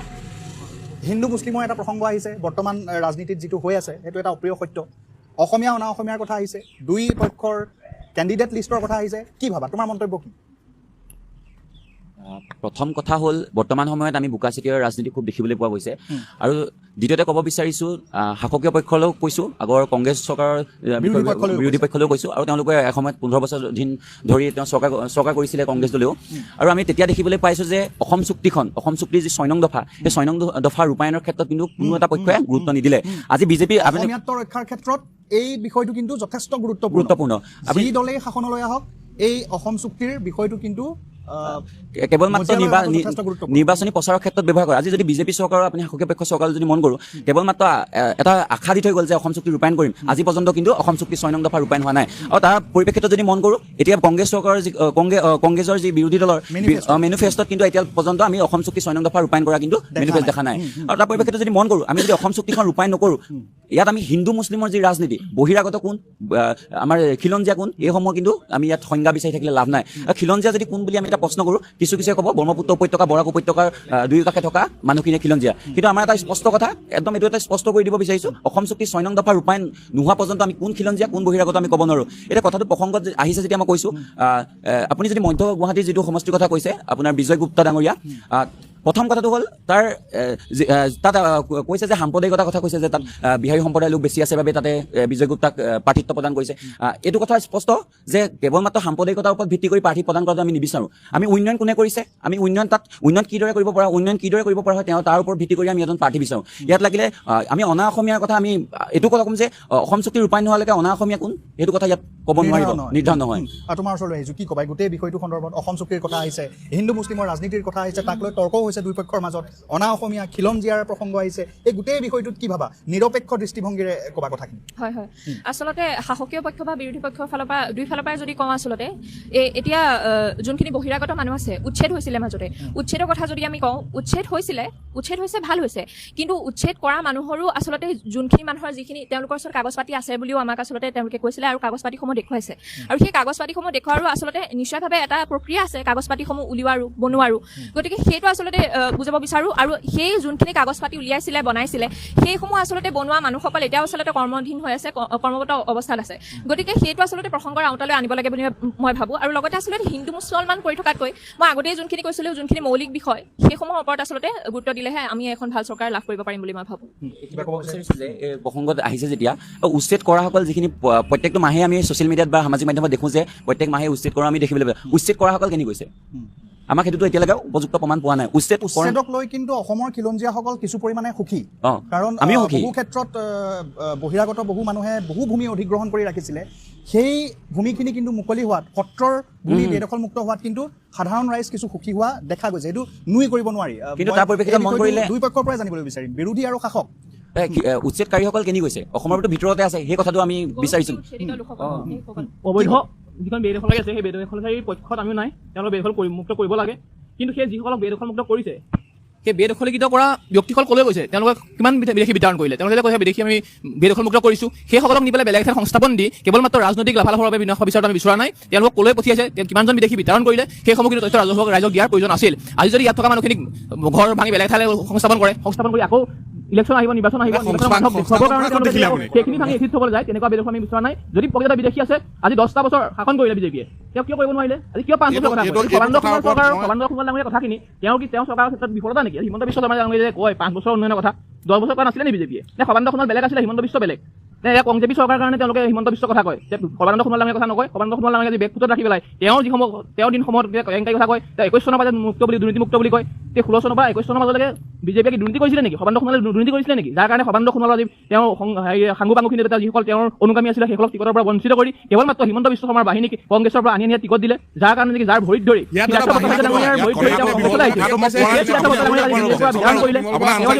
পৰিৱেশ আহিলে। আনচাৰকেইটা মই দিছোঁ। আপুনি মই এটা কথাটো দেখাব বিচাৰিছোঁ, আপুনি যে ক'লে আপোনালোকৰ বাইদেউকে কথা কৈছোঁ, এই যোনটো আপোনালোকে ডকুমেণ্টছটো যে পালে, ডকুমেণ্টছ চাইছোঁ বুলি কৈছে, সেই ডকুমেণ্টছখিনি আপোনালোকে গুগলত হয়তো চাৰ্চ কৰিলে এতিয়াও ভিডিঅ' চিডিঅ' ক'ৰবাত ওলাব। সেই ডকুমেণ্টছখিনি যেতিয়া জাৰি কৰিছিলে সেইখিনি কংগ্ৰেছ চৰকাৰ দিনত জাৰি হৈছিলে। যিমান উচ্ছেদ অভিযান হ'ল, উচ্ছেদ অভিযানত যিমান মানুহ আপোনালোকৰ হেৰি কৰিলে সেইবোৰ চব কংগ্ৰেছৰ দিনত কাগজ বনাই দিয়া, ভোটাৰ আইডি বনাই দিয়া, চব কংগ্ৰেছ চৰকাৰ দিনত হৈছিলে। আপোনালোকে চাব পাৰে যেতিয়াৰ পৰা বিজেপি চৰকাৰ 16 চনৰ পৰা আহিছে আমাৰ অসমত, তেতিয়াৰ পৰা আপোনাৰ যোনখিনি আমাৰ ভোটাৰ লিষ্টত নাম আহিছে, যিমানখিনি নতুন ভোটাৰ আহিছে, আপোনালোকে চাব পাৰে সেইখিনি সম্পূৰ্ণভাৱে আমাৰ অসমীয়া মানুহ হয় আৰু আমাৰ খিলঞ্জীয়া মানুহ হয়। আৰু যোনখিনিক তেওঁলোকে উচ্ছেদ কৰিছিলে সেই মানুহখিনি হৈছে বাহিৰাগত মানুহ আছিলে। সেই বাহিৰাগত মানুহখিনি ক'ৰ পৰা আহিছিলে, কোনে আনিছিলে তেওঁলোকক? কথাটো হ'ল তেনেকুৱা ধৰণৰ। এতিয়া আৰু দ্বিতীয় কথা ক'ব বিচাৰোঁ, আপোনালোকে যে অথনি ক'লে এইটো কথা কৈছোঁ, আপুনি যে কৈছিলে অথনি যোৰহাটত কি উন্নয়ন হৈছে, কি নাই হোৱা, হিতেন গোস্বামীয়ে কি উন্নয়ন কৰিছে, কি নাই কৰা, আৰু উন্নয়নটো আপুনি যে ক'লে 15 বছৰ আৰু মোৰ বহুত উন্নয়ন কৰিবলগীয়া আছে, হিতেন গোস্বামীয়ে কয়, সদায় কয়, প্ৰত্যেকটো ভাষণে কয়। প্ৰথম কথাটো আপোনাক মই জনাব বিচাৰোঁ যে উন্নয়ন জীৱনত যেনেকৈ আমি পঢ়ি জ্ঞান লৈ আমি আদায় কৰিব নোৱাৰোঁ, তেনেকৈ কেতিয়াও জীৱনত উন্নয়ন কৰি আপুনি জেগাটো আদায় কৰিব নোৱাৰে। আপুনি এটা জেগাত যিমানে উন্নয়ন কৰিব আপোনাৰ নতুন নতুন প্ৰব্লেম ওলাব, নতুন নতুন কাম ওলাব, আৰু সেইখিনি চল্ভ হৈ যাব। সেইটো অকল 15 বছৰ নালাগে, আপুনি যদি 100 বছৰো ৰাজত্ব কৰে তেতিয়াও আপুনি উন্নতি কৰিবই লাগিব, আৰু উন্নতি আদায় কেতিয়াও নহয়। মানুহৰ উন্নতি আৰু জ্ঞান সেইটো কেতিয়াও মানুহে আদায় কৰিব পৰা বস্তু নহয়। আৰু দ্বিতীয়টো কথা হ'ল আপোনালোকে চাব পাৰে আমাৰ জেল চাৰিআলিত যোনখন উদ্যান বনালে, আপোনালোকৰ হেৰিত বনালে, সেইবোৰ কংগ্ৰেছ চৰকাৰ দিনত কিবা বনাইছিলে জানো? কংগ্ৰেছ চৰকাৰ দিনততো মই নিজে ক'ম, মোৰ নিজৰ ঘৰৰ পদূলিমুখটো কংগ্ৰেছ চৰকাৰ যেতিয়া মই সৰুৰ পৰা দেখি আহিছোঁ, আমাৰ মই এআঁঠু পানীত মই ঘৰৰ পৰা আলিমলৈকে খোজকাঢ়ি আহিছিলোঁ স্কুললৈ যাওঁতে। কিন্তু আজিৰ ডেটত আপোনালোকৰ সেই বস্তুটো নাই। আজিৰ ডেটত কোনো যোৰহাটত এনেকুৱা এখন স্কুললৈ এনেকুৱা এটা, মই যোৰহাটৰ কথা কৈছোঁ হা, যোৰহাটৰ বাহিৰৰ কথা মই কোৱা নাই, আমাৰ হিতেন্দাৰ আণ্ডাৰত যিমানখিনি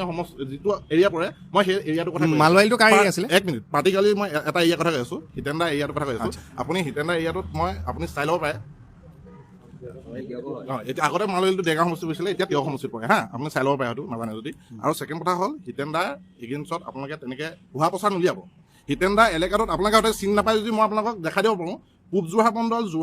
যোৰহাট টাউন মণ্ডল, আপোনালোকে সেই 3টা মণ্ডলত যাওক। যদি আপোনালোকৰ তাৰ ৰাস্তা মেপ লাগে, ৰাস্তা লাগে, ক'ৰবাত যদি এটা ৰাস্তা বেয়া আছে, ক'ৰবাত যদি আপোনালোকৰ কিবা প্ৰব্লেম পাইছে তাৰ মানুহে, আৰু তাত যদি কোনোবা স্কুলত ল'ৰা ছোৱালী পঢ়িবলৈ যাব পৰা নাই, বা তেওঁলোকৰ ৰাস্তা পদূলি বেয়া বা যান বাহনৰ কিবা দিশত আছে, তেওঁলোকে যদি স্কুললৈ যাব পৰা নাই, তেতিয়া আপোনালোকে কওক। মই যোৰহাটৰ উন্নয়নৰ ক্ষেত্ৰত এটা প্ৰশ্ন মই অৱতাৰণা কৰিম, মই বিৰোধী পক্ষলৈও মোৰ এই প্ৰশ্নটো থাকিব। যোৰহাটত স্বৰাজ উদ্যান হ'ল, উৰণীয়া সেতু কেইবাখনো হ'ল। প্ৰথম অৱস্থাত যিখন নৱনিৰ্মিত উৰণ সেতু বৰুৱা চাৰিআলিৰ পৰা ভোগদৈ দলঙক যিখন উৰণীয়া সেতুৱে সংযোগ ঘটাইছে, সেই উৰণীয়া সেতুখনৰ কিন্তু গৌৰৱ গগৈয়ে বিৰোধিতা কৰিছিলে। এতিয়া যেতিয়া সম্পূৰ্ণ হৈ উঠিলে এই গোটেই উৰণীয়া সেতুখন, তেতিয়া কিন্তু ৰাইজ সন্তুষ্ট হোৱা দেখা গৈছে। আগৰ যিটো ৰাস্তা 20 মিনিট সময় লাগিছিলে, আজি সেই ৰাস্তাটো 1 মিনিটৰ ভিতৰত কভাৰ হয়। গতিকে উন্নয়ন নাই কৰা বুলি ক'লে হয়তো একেবাৰে ভুল হ'ব। হিতেন গোস্বামীয়ে উন্নয়ন কৰিছে, কিন্তু আৰু কি উন্নয়নৰ বাবে গৌৰৱ গগৈ অহাটো প্ৰয়োজনীয় বুলি আপোনালোকে ভাবে? হিতেন গোস্বামীক বিদায় দিবৰ হ'ল বুলি আপোনালোকে কিয় ভাবে? হিতেন গোস্বামী ডাঙৰীয়াৰ বিষয়ে মই বৰ বিশেষ নকওঁ। তেওঁ যথেষ্ট মানে অভিজ্ঞ, তেখেত যথেষ্ট ক'বলৈ থাকিব লাগিব ন তেতিয়াহে হিতেন্দাৰ বিষয়ে চাওক, তেখেতক মই সন্মান কৰি কোৱা নাই দেই কওঁ বুলি ক'লে ধেৰ ক'ব পাৰোঁ আপুনি তেনেকৈ আপুনি নহ'ব কওক না। নকওঁ কাৰণ কেলে নকওঁ চাওক, প্ৰথম মই বেলেগৰ কথা ক'লে বেলেগ ৰাস্তাৰ উন্নয়নটোৱে উন্নয়ন বুলি বিচাৰি ভাবে নেকি আপোনালোকে ডাঙৰীয়া তেখেতৰ বয়সৰ ফালৰ পৰা ৰাস্তাৰ উন্নয়নটোৱে উন্নয়ন বুলি ভাবে নেকি সেইকাৰণে মই ৰাস্তা উন্নয়নে দেখিছে তেখেতক সন্মান কৰি আজি যদি চাই এক মিনিট উৰণ সেতুখন ওপৰেদি হ'ল তলৰ ৰাস্তাটোৰ অৱস্থা আজি কি হৈ আছে ৰাস্তা বনি আছে বনি আছে হ'ল নে নাই যোৰহাট চাওক শুনক আপোনালোকে এক মিনিট আপোনালোকে শিক্ষা খণ্ডৰ উন্নয়নৰ কথা কৈছে একেদিনাই হোৱা কাম নহয়। আপোনালোকে প্ৰথমতে আপোনাক কৈ গ'লো যদি নাই হোৱা তেতিয়াহ'লে ইনগ্ৰেশ্যন কিয় কৰিলে যদি সম্পূৰ্ণ হোৱা নাছিলে এক মিনিট আপোনালোকে শিক্ষা খণ্ডৰ উন্নয়নৰ কথা কৈছে আজি 2000 আপোনালোকৰ চাগে হয়তো আপোনালোকৰ বহি হয়তো যোৰহাট গভটৰ চাগে ষ্টুডেণ্ট আপুনি চাই আহক যাওক আপোনালোকে 2017 চনৰ পৰা যোৰহাট গভ বয়জত এজন স্থায়ী প্ৰিন্সিপাল দিব নোৱাৰিলে যোৰহাট গভ বয়জত এক মিনিট শুনক যোৰহাট গভ বয়জত 2017 চনৰ পৰা এজন স্থায়ী নিযুক্তি দিব পৰা নাই প্ৰিন্সিপাল নিযুক্তি দিব পৰা নাই আজি যোৰহাট গভটত উঠিব যাব আজি যদি সোমাবলৈ চাই আপোনাৰ পানী টেংকিৰ যিটো আপোনাৰ আমি আগতে পানী খাবলৈ তাত ভিৰ হৈ থাকে তাৰ পানী টেংকিত পানী নাই সেইটো কেলে সমাধান কৰিব পৰা নাই আপুনি ডিছকাশ্যন কৰিব সমাধান কেলে কৰিব পৰা নাই সেইটো আজি মেডিকেল কলেজত এখন ট্ৰলি নাই মানুহ নিবৰ কাৰণে চিম্পল কথা অকণমান অনুৰোধ জনাইছো প্লিজ অথবা মোৰ নহয় বহি আছো শান্তভাৱে কথা এটা ক'ব বিচাৰিছো শান্তিৰে শুনক তাৰপিছত আপোনালোকে উত্তৰ দিব উত্তৰ দিয়া সুযোগ লাভ কৰিব চাওক উন্নয়নে গতিশীল বস্তু গতিশীল ধাৰা উন্নয়ন সদায় হৈ থাকে আপোনালোকে সদায় কৈ থাকে যে কংগ্ৰেছনৰ উন্নতি হোৱা নাছিলে কিন্তু কংগ্ৰেছৰ দিনত যোৰহাটত হোৱা নাছিলে কি যোৰহাটত চিয়াচিয়া কোনে প্ৰতিষ্ঠা কৰিছে কংগ্ৰেছনে প্ৰতিষ্ঠা কৰিছিলে যোৰহাটত যিটো যোৰহাট টাউন এষ্টাব্লিছ হৈ আছে যোৰহাট টাউনখনৰ পকীকৰণ কোনে কৰিছে কংগ্ৰেছৰ দিনত কৰিছিলে আপোনালোকে কেৱল তিনিখন অভাৱিছ বনাইছে টাউনখনত আপোনাৰ কি পকীকৰণ আছিলে কি হেৰি নাছিলে আপুনি মোক কংগ্ৰেছৰ দিনত কওকচোন এজনে কৈ আছে আপুনি যোৰহাটৰ মেইন ৰাস্তাকেইটাকে বনাব পৰা নাছিলে দাদা মই সেইখিনিকে ক'বলৈ দাদা প্লিজ ফালি নকৰিব মই সেইখিনিকে ক'বলৈ মাইক্ৰফোনটো লৈছোঁ অথবা শান্তিৰে বহি আছোঁ প্লিজ কথাখিনি শুনক সেইখিনিকে ক'বলৈ মই আহিছোঁ দেই তেখেতৰ কথাখিনি শুনি লওক তাৰপাছত প্ৰত্যুত্তৰ দিয়ক তো কথাখিনি হ'ল তেওঁলোকে তিনিখন অভাৱিছ বনালে সকলোৱে দেখিলে অভাৱিছ কেইখনত দুখন অভাৱিছৰ প্ৰয়োজন আছিলে নআলি অভাৱিছ আৰু চিভিল মেডিকেলৰ মুখৰ অভাৱিছ সেইখন প্ৰয়োজন আছিলে কাৰণ ৰেলগেট পৰিলে যথেষ্ট ভিৰ হৈ যায় বা জাম লাগি যায় কিন্তু যোৰহাট টাউনৰ মাজত যিখন অভাৱিছ বনাইছে সেই অভাৱিছখনৰ প্ৰয়োজনতা কিমান আছিল সেইটো সমগ্ৰ যোৰহাটবাসীয়ে জানে ওপৰেদি অহা মানুহখিনি সুধিব সেইদিনাখন এজনে নিজে কৈছে মই মেডিকেল কলেজলৈ যাবলৈ আগতে আধা ঘণ্টা লাগে এতিয়া 20 মিনিটত 5 মিনিটত পাওঁগে অ'কে প্লিজ এতিয়া মই তাৰ উত্তৰটো দিওঁ ৰাস্তা যেতিয়া বহল হয় তেতিয়া ভিৰ কমে ইতিমধ্যে অভাৱিছ নিৰ্মাণৰ কাৰণে চাইডৰ দোকান পোহাৰখিনি ভাঙিলে ৰাস্তাটো যথেষ্ট বহল হ'ল বহল হোৱাৰ পাছত তাত বহলকে বনাই দিয়া হ'লে সেইটো সমস্যা দূৰ হৈ গুচি গ'লহেঁতেন ছেকেণ্ড কথা অভাৱিছৰ ওপৰত যিমানখিনি ভিৰ লাগে তাতকৈ তলত বেছি ভিৰ লাগে অভাৱিছৰ তলত যিখিনি ৰাস্তা বনাব লাগিছে যিটো ৰাস্তা অৰ্ধনিৰ্মিত হৈ আছে সেই অৰ্ধনিৰ্মিত ৰাস্তাটো এতিয়াও বোকা পানী হৈ থাকে বৰষুণ দিলে তাত ধূলি হয় বৰষুণ দিলে বোকা হয় তুমি সেইকাৰণে কৈছা যে তলৰ ৰাস্তাটো বহল কৰি দিলে হয় তাত গোটেই বিজনেছ গোটেই আমাৰ আলু পিঁয়াজৰ পৰা আৰম্ভ কৰি গোটেই হোলচেল খিনি আছে ৰাতিপুৱা 6টা বজাৰ পৰা তাত গাড়ী লাগে সেইটো কাৰণে ভিৰ হয় সেইকাৰণে ওপৰেদি দিছে চাবৱেটো আছে এতিয়া তেওঁলোকে ব্যৱসায় কৰিও ভাল পাব এতিয়া তুমি দাদা আপুনি ঠিকে কৈছে কিন্তু সেই একেধৰণে জানো 4 লাইনটো চলি থকা নাই 4 লাইনৰ কাৰণেতো গোডাউন আছে বিভিন্ন ব্যৱসায় চলি আছে তাততো ভিৰ লগা নাই গতিকে ৰাস্তাটো বহল হ'লেও সেইটো প্ৰব্লেম অসুবিধা সেই অসুবিধাটো দূৰ হ'লহেঁতেন ছেকেণ্ড কথা আটাইখিনি কথা কৈলে সময় যথেষ্টখিনি নাপাম চাওক আজিৰ তাৰিখত গাঁওবিলাকৰ ৰাস্তাখিনি পকী কৰিছে সেইটো সঁচা কথা কিন্তু কংগ্ৰেছৰ কি সেই কামখিনি হোৱা নাছিলে কংগ্ৰেছৰ সদায় বেলেগ বেলেগ থাকে দাদা স্কিমবিলাক সদায় বেলেগ বেলেগ থাকে হেৰি আমাৰ ৰাস্তাটো যে বৰষুণ দিলে ভাল লাগে কেলে গম পোৱা নাই আমাৰ বাস্তাটোত মাছ ওলায়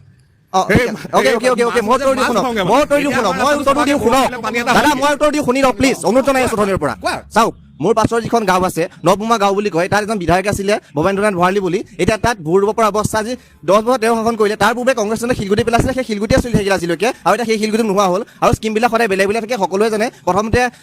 চেণ্ট গেভেলৰ স্কিম আছিলে তেতিয়া গাঁওবিলাকৰ চেণ্ট গেভেলৰ ৰাস্তা বনাইছিলে এতিয়া ফিফা ব্লক আহিলে ফিফা ব্লকৰ ৰাস্তা বনাইছে উন্নয়ন সদায় গতিশীল ধাৰা কিন্তু সেই উন্নয়নৰ সেই ৰাস্তাখিনিৰ জৰিয়তে কোটি কোটি টকাৰ ৰাস্তাৰ জৰিয়তে মানুহে আহি পেলাই এমপ্লয়মেণ্ট কিমান পাইছে সেইটো এটা ডাঙৰ প্ৰশ্ন আমাৰ ৰঙিয়া অঞ্চলটো যদি এয়াৰপৰ্টখন নাথাকিলেহেঁতেন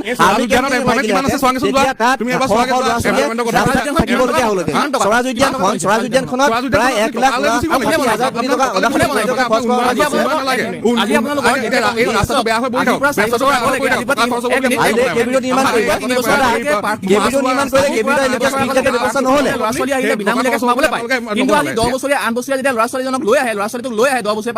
তেওঁ কিন্তু ভাড়া দিয়ে তাত সোমাব পাৰে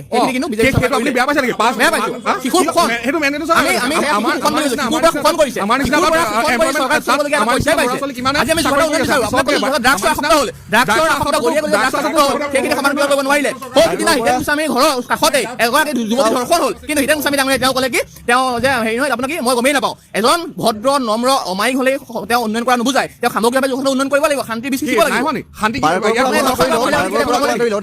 মই এটা লাইভ উদাহৰণ দিওঁ পাৰ্কৰ পৰা আঁতৰি পেলাই পাৰ্কৰ মুখত এটা বৰপেটা চাৰিআলি বৃহত্তৰ চাৰিআলি আছে আৰু সেই চাৰিআলিটো জুবিন গাৰ্গৰ এটা মূৰ্তি লাগে বুলি জনসাধাৰণে তেখেতক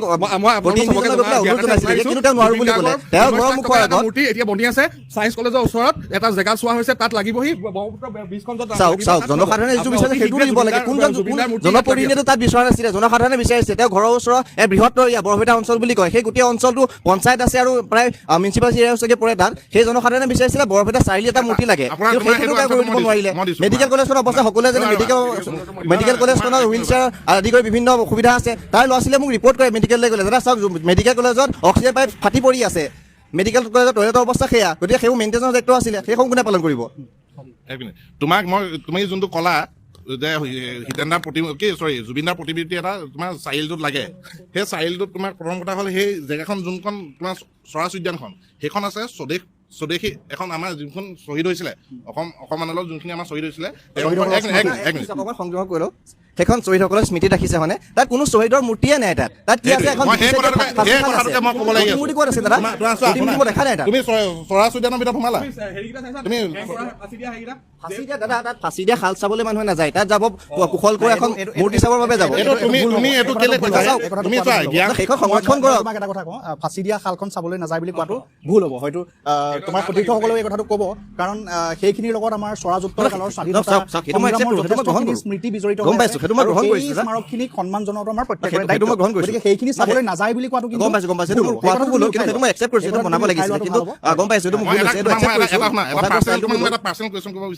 একদম পাৰ্চনেল সৰু কুৱেশ্যন এটা হা তোমাৰ ডেট অফ বাৰ্থ কিমান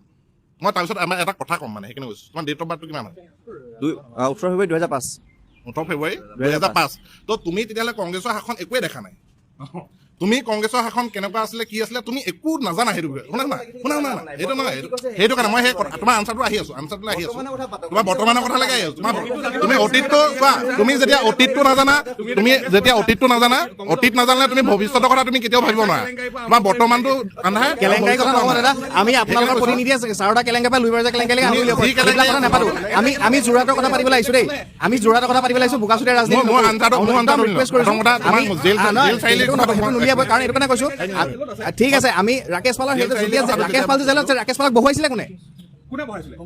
কংগ্ৰেছ হাতত কোনে বহুৱাইছিলে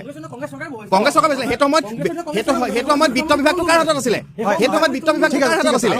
সেইটো সময়ত আটাইতকৈ আপোনালোকৰ জনপ্ৰিয় নেতা ডক্টৰ হিমন্ত বিশ্ব শৰ্মা ডাঙৰীয়া তেখেতে গোটেই বিত্ত বিভাগটো হাতত লৈ পেলাই গোটেই অসমখনক লুটিপুটি খোৱা মানুহজনে তেওঁ এতিয়া কংগ্ৰেছৰ পৰা বিজেপিত জইন কৰিবলৈ চোলাটো সলাই দিলে বুলি তেওঁ ধোৱাটো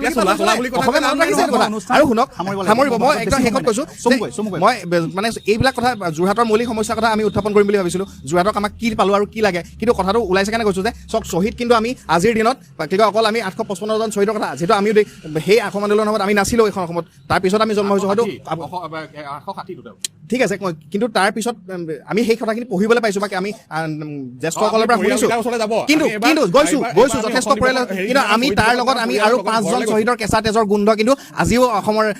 কি কয় আপোনাৰ পৰিৱেশৰ পৰা আজিও 5 জন কেঁচা তেজৰ আজিলৈকে গুণ যোৱা নাই সেইটো আমি মনত ৰাখিব লাগিব আজি আমাৰ দিনত আমি ইমানটো দেখা পাইছো যে অসমে লকডাউন কি বস্তু চিনি পালে অসমে কা আন্দোলন কি বস্তু চিনি পালে অসমত যে এই বিনা কাৰণত অসমীয়া যে এই বিদেশী বুজা ল'বলৈ কাৰ কাৰণে বাধ্য হৈছে সেইটোৱে দেখা পাইছে সেই কা আন্দোলন সময়ত 5 জনকে নিৰীহ কেঁচা যুৱক অসমৰ মাতৃৰ বুকৰ পৰা হিয়া উদং হৈ গুচি গ'ল এই যুৱকৰ সেইখিনি প্ৰশাসনৰ ভুল আছিল মোৰ বৰ বেছি সময় নাই যথেষ্ট সময় হৈ গৈছে এইখিনি আলোচনা আচলতে হৈ থাকিলে দিনটোতো সমাপ্ত নহয় মই নিৰপেক্ষ ভূমিকাত থকা এজন প্ৰতিনিধিৰ ওচৰলৈ আহিম দুই পক্ষৰ কথা শুনিলা যোৰহাটৰ উন্নয়নৰ কথা বিশেষভাৱে পাতি আছো সামগ্ৰিক ৰাজনীতিৰ কথাও পাতি আছো আমি সমান্তৰালকৈ কিন্তু যোৰহাটত উন্নয়ন হোৱা দেখিছানে নাই আৰু কি উন্নয়ন হ'বলৈ বাকী আছে যোৰহাটত যুৱ প্ৰজন্মই কি বিচাৰে নিৰপেক্ষ দৃষ্টিভংগীৰে তোমাৰ পৰা চমুকৈ জানিবলৈ বিচাৰিম হয় ঠিক কথা কৈছে উন্নয়নৰ নামত কেৱল তোষামোদ আৰু বিৰোধীৰ নামত বোকা ছটিওৱা ৰাজনীতি আমি কেতিয়াও সমৰ্থন নকৰোঁ নতুন প্ৰজন্ম হিচাপে আমি এখন উন্নত আৰু সুৰক্ষিত আৰু প্ৰগতিশীল অসম বিচাৰোঁ কিন্তু কিছুমান কথা বৰ দৃষ্টিকটো সিদিনা লুৰিণজ্যোতি গগৈ যে MLA হ'লে বিয়া পাতিব কাৰোবাক চুমা খোৱাৰ ৰাজনীতি আৰু কাৰোবাক কিবা কথা কোৱাৰ ৰাজনীতি এই ৰাজনীতিবিলাক নতুন প্ৰজন্মই কেতিয়াও গ্ৰহণযোগ্য বুলি মানি নলয় আৰু বিশেষকৈ যোৰহাট সমষ্টিৰ কথা ক'বলৈ গ'লে হিতেন্দ্ৰ নাথ দেৱগোস্বামী এজন অভিজ্ঞ আৰু আদিম সমস্যাৰে পৰিচিত এজন ব্যক্তি আনহাতে যদি আমি চাওঁ গৌৰৱ গগৈ এজন সুবক্তা আৰু ভাল এজন নেতা বুলি আমি ক'ব পাৰোঁ কিন্তু তাৰ মাজতে ৰাইজে বিচাৰ ল'ব আৰু ইয়াতকৈ আমি নিৰপেক্ষ হিচাপে এইখিনি ক'বলৈ বিচাৰিছোঁ ধ্ৰুৱ মই তোমাৰ কমেণ্টেৰে শেষ কৰিম তোমালোকৰ ফালৰ পৰা শেষত কি ক'বা তাৰপাছত মই শাসকীয় পক্ষৰ যুৱ প্ৰতিনিধিসকলৰ ওচৰলৈ আহিম আৰু শেষ কৰিম বহুতো আলোচনা হ'ল যোৰহাটৰ উন্নয়নৰ কথা তেওঁলোকে ক'লে আৰু আমিও তেওঁক উদঙাই দেখুৱালোঁ যে যোৰহাটৰ কেনেকুৱা উন্নয়ন হৈছে আমি উন্নয়নৰ নামত কেৱল এখন ভুৱা ছবি নিবিচাৰোঁ আপুনি যদি চাই মোক আগতে বিৰোধী পক্ষই তেওঁলোকে আমাক প্ৰশ্ন কৰিছিলে যে হিতেন্দ্ৰনাথ গোস্বামী ডাঙৰীয়াৰ সমষ্টিত ক'ৰবাত যদি ৰাস্তা আছে মোৰ মোবাইলত যদি এখন ফটো আছে হিন্দুবাৰী সমষ্টিত সেইদিনা আমি যাওঁতে গাড়ী ৰখাই তালৈ খোজকাঢ়ি যাব নোৱাৰা পৰিৱেশ মানুহৰ জোতা ধুবলগীয়া অৱস্থা হৈছে যদি চাই মোক কেমেৰাত তেওঁলোকে দেখুৱাব পাৰিব এইখন তেওঁলোকৰ সমষ্টিৰ এখন ফটো তালৈ মানুহ যাব নোৱাৰে দুটা ৰাস্তা আছে যাব পৰা কিন্তু হিন্দুবাৰী যিটো আপোনাৰ হোলোঙাপাৰ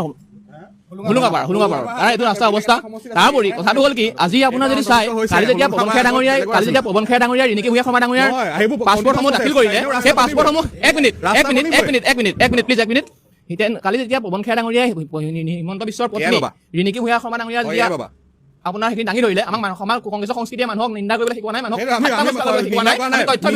মানুহক ব্যক্তিগতভাৱে বিভেদ আনিবলৈ শিকোৱা নাই সন্মান কৰিবলৈ শিকাইছে আমি মানুহক ব্যক্তিগতভাৱে আক্ৰমণ কৰিবলৈ কংগ্ৰেছে শিকোৱা নাই কিন্তু তেতিয়া আপোনাৰ সেই ফটো প্ৰমাণ কৰিবৰ কাৰণে যিখন গোৱাৰ পাছপৰ্ট আছিলে এখন ভুৱা বুলি প্ৰমাণ তেওঁলোকে কৈছে কৰিছোঁ বুলি 12 ঘণ্টা লাগিলে কিন্তু আজি 6টা মাহে জুবিন গাৰ্গৰ হত্যাকাৰী বুলি হিমন্ত বিশ্ব শৰ্মা ডাঙৰীয়াই ৰাজহুৱাকৈ ঘোষণা কৰাৰ পাছতো সেই হত্যাকাৰী প্ৰমাণ কৰিবলৈ পৰা নাই জুবিন গাৰ্গৰ হত্যাকাৰী প্ৰমাণ কৰিবৰ কাৰণে 6 মাহ তেওঁলোকে পৰা নাই কিন্তু খালি পাছপৰ্টখন ভুৱা প্ৰমাণ কৰিবৰ কাৰণে তেওঁলোকে 12 ঘণ্টা দাবী কৰিছে আজি আমি কৰি থকা নাই আজি অসমবাসীয়ে বিচাৰিছে উন্নয়ন আজি অসমে সামগ্ৰিক উন্নয়ন বিচাৰিছে আপোনালোকে যেনেকৈ মানুহক ঠাট্টা মস্কৰা কৰাৰ কথা কৈছে আজি কুংকি চৌধুৰীয়ে ৰাজনীতি কৰিছে গুৱাহাটী সমষ্টিৰ পৰা কুংকি চৌধুৰীয়ে ৰাজনীতি কৰিছে কুংকি চৌধুৰীৰ পিতৃ মাতৃয়ে ৰাজনীতি কৰা নাই গো মাংসৰ কথা কৈ হিন্দু ধৰ্মৰ কথা কৈ যদি হিমন্ত বিশ্ব শৰ্মা ডাঙৰীয়াই ৰাজনীতি কৰিবলৈ আহে সচেতন ৰাইজে কিন্তু বুজিব সচেতন ৰাইজে ইয়াৰ প্ৰত্যুত্তৰ দিব 2026 আপোনাৰ 4 মে'ৰ পাছত গৌৰৱ গগৈ ডাঙৰীয়া মুখ্যমন্ত্ৰী শপত লৈ অসমক নতুন অসম গঢ় দিব মুখ্যমন্ত্ৰী বা সপোন দেখি থাকক আৰু এটা মই মেডিকেল কলেজৰ কথাটো কওঁ মই আমাৰ চবৰে বন্ধু নামটো নকওঁ অলপ দিনৰ আগতে মৃত্যু হৈছে তেওঁৰ মৃত্যুত এটা নিউজ বাঢ়িছিলে তেওঁলোকৰ দলৰ এজনে কৈছিলে এখন ব্যক্তিগত চিকিৎসালয়ত নোসোমোৱাই মেডিকেল কলেজত নিয়াহেঁতেন আজি সি আমাৰ মাজত থাকিলেহেঁতেন যদি নিউজটো